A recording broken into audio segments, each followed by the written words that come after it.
بسم اللہ الرحمن الرحیم۔ محترم ناظرین، السلام علیکم ورحمۃ اللہ وبرکاتہ۔ اس ویڈیو میں آپ جان سکیں گے کہ سجدہ تلاوت کرنے کا طریقہ کیا ہے۔ یہ پریکٹیکلی میں آپ کو اس کا طریقہ انشاءاللہ بتاؤں گا، تو آپ توجہ سے یہ ویڈیو واچ کیجئے گا۔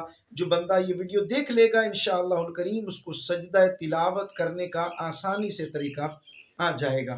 تو یہ کوئی مشکل نہیں ہے۔ تو چونکہ رمضان المبارک جاری و ساری ہے تو ہم رمضان المبارک میں رجحان بڑھ جاتا ہے، قرآن پاک کی تلاوت ہم کرتے ہیں۔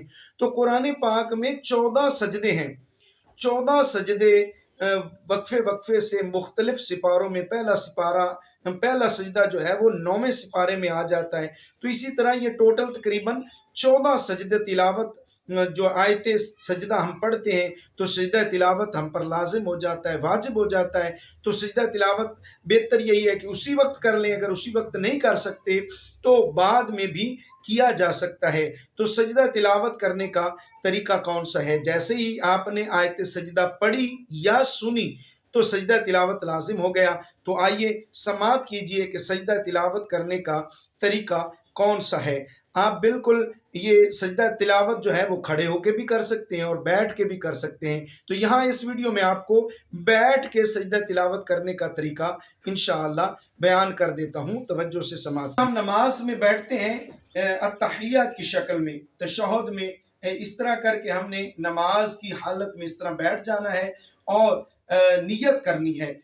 بسم اللہ الرحمن الرحیم، نیت کرتا ہوں میں سجدہ تلاوت کی، مطرف خانہ کعبہ شریف کے، بندگی اللہ تعالی کی، اور ہاتھ بھی نہیں اٹھانے اور کچھ بھی نہیں کرنا، بس اللہ اکبر کر کے سجدے میں چلے جانا ہے۔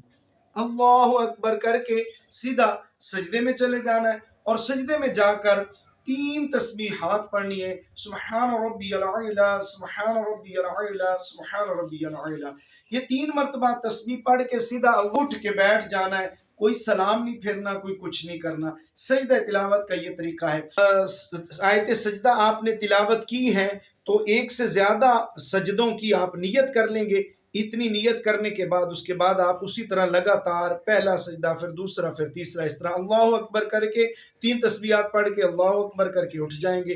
تو یہ اس طرح سجدے آپ کے مکمل ہو جائیں گے۔ اللہ کریم کی بارگاہ میں التجا ہے، کریم اللہ ہمیں عمل کی توفیق نصیب فرمائے، آمین بجاہ خاتم النبیین صلی اللہ تعالی علیہ وآلہ۔